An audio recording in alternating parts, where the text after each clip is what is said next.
Bom, queria dar bom dia, agradecer muito o convite de estar aqui participando desse seminário. É uma honra muito grande para mim. Acho que antes o Walter tinha falado para a gente se apresentar também, talvez eu seja uma das pessoas que não são amplamente conhecidas aqui, como a maioria dos participantes. Então, eu sou a Luísa, sou economista, sou doutoranda do Programa de Ciências Sociais e Desenvolvimento e Agricultura da Universidade Federal Rural do Rio de Janeiro, e integro a Secretaria Agrária do PT e Conselho Curador da Fundação Perseu Abramo. Então, aqui, queria muito agradecer o convite, estou honrada de estar aqui, aprendendo muito com as falas, acho que é um cenário super importante nesse momento. E, enfim, celebrar esses 40 anos do PT, e temos muitas razões, né, como já foi colocado, gostei muito da fala do Juarez, meu conterrâneo de Minas Gerais, para comemorar esses 40 anos do PT. E a melhor forma, eu acho, da gente comemorar é justamente na luta, das discussões, enfim, discutindo o Brasil ao lado dos movimentos sociais, de outros partidos de esquerda. E acho que o aniversário do PT, o festival que foi realizado no Rio de Janeiro, espelha muito esse momento de inovação do partido, inspirado nos festivais da esquerda europeia, como tem na França, em Portugal e em outros países, com bastante cultura. Acho que isso é uma marca do PT que a gente precisa também recuperar, a cultura como nossa forma de fazer política, mas também conexão com outros atores sociais e políticos, enfim.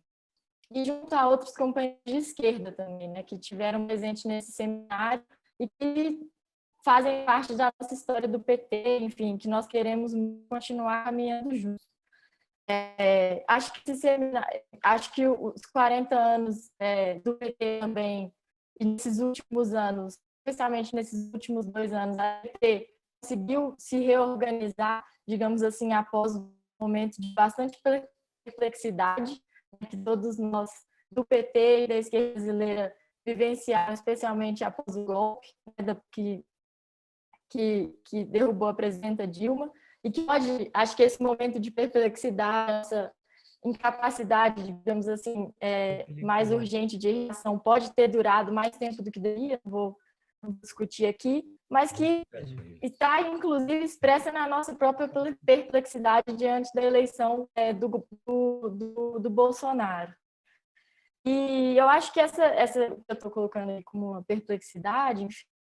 expressa também, de alguma forma, o nosso próprio distanciamento, né, de parcela da nossa base, um próprio distanciamento de movimentos, de questões que estão presentes na sociedade brasileira e que a gente teve e segue tendo, acho que em alguma medida, uma incapacidade de perceber, de interpretar e de regir em relação a elas, né? Então, já foi colocado aí, acho que a própria eleição do Bolsonaro ela é a expressão de muitos fatores, né? Primeiro, digamos assim, de uma coalizão conservadora que juntou movimentos conservadores do ponto de vista moral, político brasileiro, mas também empresariado, neoliberais, enfim, foi uma grande coalizão que também se expressou em outros países. Então, acho que o Bolsonaro também é uma expressão de um movimento mais global, né, de ação da direita, dos movimentos conservadores, uma capacidade que ele teve bastante, né, de se comunicar, e não só do ponto de vista de manipular a comunicação, mas eu acho que de utilizar a comunicação de uma forma que a gente ainda não consegue ter, e acho que esse é um dos desafios que foi colocado, tem muita gente discutindo isso. E aí um processo mais geral mesmo de evolução do neoliberalismo, de desenvolvimento, que vai, de uma certa forma, minando, né, essa crença das pessoas na capacidade de mudança da democracia, no que é a democracia concretamente, né, que vai minando valores de solidariedade, conquista de direitos, coletividade. E aí eu acho que nós, voltando ao tema da comunicação, que um papel importante que a gente precisa trabalhar é na própria interpretação e no sentido de palavras que a gente mobiliza muito, como a própria palavra democracia, né, igualdade, diversidade, igualdade, socialismo, e que às vezes a gente mobiliza, mas as pessoas não conseguem entender o sentido que essas palavras tem para elas concretamente. Então, acho que esse é um dos desafios da nossa comunicação, é justamente explorar esses sentidos e conseguir conectar realmente com as pessoas, né? Apesar da derrota eleitoral, que foi muito dura, certamente segue sendo para todos nós, enfim, para cada um e para todos, eu acho que a gente conseguiu acumular durante o processo eleitoral de 2018, programaticamente, o programa do Haddad foi construído com uma ampla base de diálogo com os movimentos sociais, com a intelectualidade no sentido mais amplo, né, cultural, política. Eu acompanhei mais diretamente a elaboração do programa agrário e tivemos avanços importantes, eu acho, nesse âmbito dramático. E acredito que conseguimos acumular politicamente também. Foi uma eleição muito difícil, com o Lula preso, com um desafio muito grande para nós. E agora a gente se vê aí nessa crise do coronavírus, que eu vejo muito a crise em si como um reflexo da nossa sociedade, né, nacional e global, digamos assim. Primeiro porque a própria origem do vírus, né, ela tem origem em formas de organização social, né, em formas, aquela relação dos seres humanos com os animais no mercado de Wuhan, enfim, expressa ali uma forma de relação social, mas, sobretudo, eu queria destacar aqui que a forma como o vírus se propagou, né, é um reflexo da nossa organização social, econômica, política, enfim, que tem a ver também com a própria ação dos Estados nacionais diante do vírus. Então, muito tem se falado aí que o vírus é democrático, que não teria preconceito, atingindo todas as pessoas. Eu acho que a gente pode pensar que o vírus é tão democrático quanto são democráticas as nossas sociedades. Então, as pessoas que estão sendo mais atingidas, é claro que tem grupos de risco, como idosos, enfim, pessoas que têm deficiências imunológicas e tudo mais, mas a gente vê que os que estão sendo mais atingidos são pessoas que não podem permanecer na quarentena em casa, ou que não têm condições acolhedoras nos seus lares, enfim, tudo isso que eu não preciso mencionar aqui. Então, da mesma forma que tem sido colocado a necessidade de que a gente volte à normalidade, seja agora, como o Bolsonaro fala, mas seja num futuro próximo, eu acho que a gente precisa aproveitar esse momento dessa crise e pensar que normalidade que é essa, uma normalidade de uma sociedade tão desigual e tão desumana como essa que a gente vive. E aí, se a gente pensar nessa crise como oportunidade, muitas vezes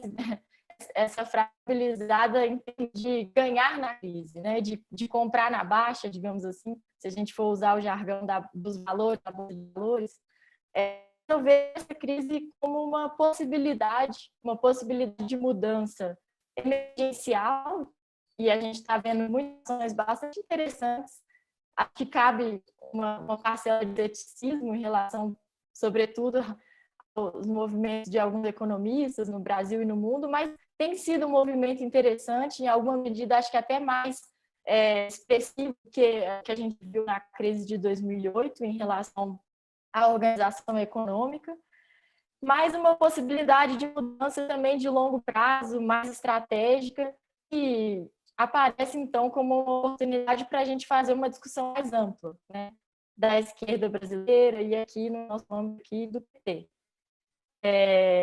Acho que tem sido interessante ver também como que as pessoas têm se conscientizar, digamos assim, para a importância de valores como solidariedade, os laços comunitários, a coletividade nesse momento de crise, que, na verdade, colocamos aí como que o neoliberalismo vem minando esses valores, mas é uma utopia neoliberal também construir uma sociedade sem solidariedade, sem valores coletivos. Então, acho que estamos num momento propício para explorar sem a capacidade da utopia liberal de construir uma sociedade tão individualista como em geral, o neoliberalismo prega, né? Então, temos a oportunidade de fazer o resgate, a ressignificação de algum desses valores que são caros da esquerda mundial, a esquerda brasileira, a história do PT. E aí eu queria falar um pouquinho sobre a juventude, que acho que, pensando, então, nessa crise do coronavírus como um reflexo da nossa sociedade de modo mais geral, pensar os desafios que estão colocados para a juventude e que estavam, né, colocados há algum tempo. Foi mencionada aí a questão da renovação, eu queria falar um pouquinho sobre isso. Então, assim, acho que, em geral, a gente vê uma perspectiva dicotômica em relação à juventude, sobretudo na esquerda, existe um ideal, assim, uma perspectiva idealista positiva, que sempre vê a juventude como uma parcela revolucionária, vanguardista, ou tem uma expectativa de uma juventude revolucionária, vanguardista, e, de um ponto de vista mais conservador, mais negativo, a gente vê uma forma de encarar a juventude a partir de chaves de criminalidade, delinquência, enfim. E acho que no meio disso existe a juventude concretamente, né? A juventude nas suas vidas, na sua diversidade, com as suas particularidades, contradições, enfim. Então, acho que um desafio nosso é conseguir captar e perceber que juventude é essa, né? Juventude brasileira, juventude, enfim, dos países da América Latina e do mundo, e nos reconectar efetivamente com essa juventude, reconhecendo a sua diversidade, reconhecendo as suas bandeiras históricas e atuais, né? Reconhecendo as suas particularidades, suas formas de organização social. Acho que nós tivemos um papel muito importante nos governos Lula e Dilma de realmente, pela primeira vez, colocar a juventude na agenda institucional brasileira, né? E aí lembrar no ano de 2005, quando foi a Nacional de Juventude e o Conselho Nacional de Juventude, foram espaços muito importantes de elaboração, de conexão com outros movimentos, enfim, de articulação política. E lembrar que, apesar da fragilidade, acho que não cabe lembrar aqui, da fragilidade desses espaços no governo, digamos assim, na esplanada, a gente tem muitas outras políticas que beneficiaram a juventude, né? Para falar, por exemplo, nas políticas educacionais, que acho que foi talvez onde a gente conseguiu avançar mais, mas também cultura, enfim, diversas outras áreas. Avançamos na participação social, acho que o Conjuve, por exemplo, foi o primeiro conselho paritário, né, com representação de governo e sociedade civil. Mas, com relação à participação social, acho que a gente também tem desafios muito expressivos e que já estavam presentes, sobretudo, digamos assim, na segunda metade dos nossos governos, conseguimos ver algumas debilidades do nosso modelo de participação social que estava sendo adotado, e que eu acho que a gente teve dificuldade, por exemplo, de incorporar outras organizações, né? A juventude que se organiza em coletivos, a juventude que se organiza em grupos menores, que pela própria forma como o PT nasceu, como os movimentos sociais em que a gente dialoga se organizam, né? Sobretudo os sindicatos,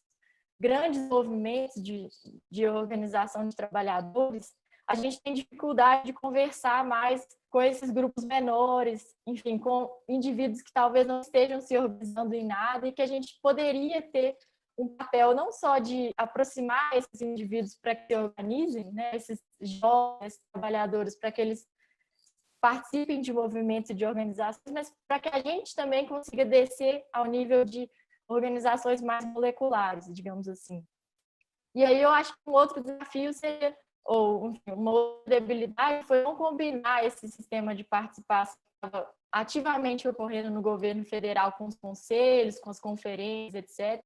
com as nossas administrações nos estados e nos municípios, né? Ou seja, estimular essa pedagogia mesmo da participação social, enfim, essa cultura política da participação social nos municípios. Eu acho que, enfim, é um dos fatores que contribuiu aí para a debate nessa área. E aí, falando ainda sobre juventude e políticas públicas, eu acho que tem as áreas que a gente precisaria ter avançado mais, uma das áreas da segurança pública, e acho que, enfim, a gente nunca encarou para valer esse tema, sofremos muitas consequências disso, não só políticas, mas com muitas vítimas, né? O extermínio da juventude negra e muitos outros indicadores evidenciam isso. E a outra área, eu acho que com um partido de trabalhadores, queria mencionar aqui a questão do trabalho. E aí os desafios são enormes, né? Expressam um movimento global mesmo, violento, de coesão do trabalho, que já é histórico, não é novo, né? E a gente teve, sim, nos nossos governos, muitas ações para proteger os trabalhadores, acho que talvez não suficientes, mas de valorização do emprego, a política de valorização do salário mínimo, de formalização, tentativa de formalização através de MEI, de outras iniciativas. Então, da mesma forma em que coloquei que a gente tem um desafio de conhecer essa juventude, né, nos reconectar com a juventude, acho que a gente também tem um desafio de nos reconectar e de compreender quem é essa nova classe trabalhadora, né, e como que a gente pode conversar com essas pessoas, com esses grupos, com esses coletivos. E nesse desafio de renovação política, programática, enfim, de forma de organização do PT e das esquerdas, acho que não é, então, só do PT, das esquerdas, de qualquer organização, movimentos sociais, sindicatos, cooperativas de trabalhadores, enfim. A gente tem, eu vejo o momento das eleições como um momento propício para a gente fazer esse debate e se organizar também para dentro do partido. Então, o PT, por exemplo, tem cota de representação da juventude, acho que isso foi um avanço muito importante, mas a gente precisa muito avançar com relação às candidaturas de jovens, e aí, em termos de candidatos e candidatas jovens, mas de um programa que expresse o que a juventude brasileira quer, o que o Partido dos Trabalhadores tem para oferecer para essa juventude, e candidaturas, então, conectadas, né, com jovens lideranças de movimentos, organizações, coletivos, um pouco, talvez, o que foi, acho que vocês podem falar muito melhor sobre isso, a própria origem do PT, em que tínhamos candidatos lideranças de associações de bairro, de sindicatos, enfim, candidatos que estavam realmente em diálogo constante, permanente com a sua base, e acho que é isso que a gente precisa muito apostar, né, do ponto de vista eleitoral, se abrir mais para isso de forma efetiva e honesta, tanto conosco quanto com outros jovens, né? Acho que, ainda pensando do ponto de vista da juventude petista, durante os nossos governos, interessava muito para o partido ter uma juventude que discutisse políticas públicas, que tivesse, assim, digamos, sem querer ser injusta, mas uma juventude mais burocratizada, né, que não colocasse tantos impedimentos para os desafios que o governo já vinha vivendo, mas, sobretudo, depois do golpe, a gente viu um partido que, de uma hora para outra, queria uma juventude partidária extremamente enraizada, combativa, né, que tivesse contato com coletivos diversos e, infelizmente, eu, por exemplo, estive na universidade nos anos em que os governos Lula e Dilma estavam à frente estavam no governo, e a gente não tinha incentivo para radicalizar, né? De uma hora para outra, o partido passou a interessar ao partido uma juventude mais radicalizada e enraizada. Então, acho que esse foi também um dos desafios que a gente tem que lidar nesse momento. E para já ir fechando, enfim, vejo esse momento da crise do coronavírus, e já desde o golpe, como um momento de luta que não é uma corrida de 100 metros, né? Digamos, várias pessoas já têm usado essa expressão. Acho que a gente está numa maratona de luta que vai exigir muitas mudanças e até do ponto de vista de como que a gente se organiza, enfim, como é que são as nossas reuniões, são espaços convidativos, são espaços saudáveis para a luta, né? São reuniões, por exemplo, que permitem que a gente, sobretudo as jovens mulheres ou as mulheres, que consigam participar, sabendo que temos duplas, 3, 4 jornadas. Acho que a gente precisa rever isso, né? Tornar os nossos espaços efetivamente acolhedores para militantes que não sejam ativistas de esquerda, que não tenham familiaridade com essa forma da nossa luta política, e que vai exigir, então, portanto, mudanças mais imediatas, mas mudanças táticas e estratégicas em relação à linguagem, né, com que a gente se comunica com as pessoas e com os coletivos, com a nossa mudanças em relação à nossa forma de organização, de um modo mais geral, com muita escuta e elaboração coletiva, que eu acho que é um pouco do que a gente está fazendo aqui, e entender isso, talvez prioridades mais imediatas, prioridades de médio e longo prazo. E eu vejo com muita alegria a realização desse seminário. Estou muito feliz de estar aqui, espero ter contribuído aqui humildemente diante de pessoas que eu admiro muito, que vem acompanhando. Então, queria agradecer muito a participação. Obrigada, gente.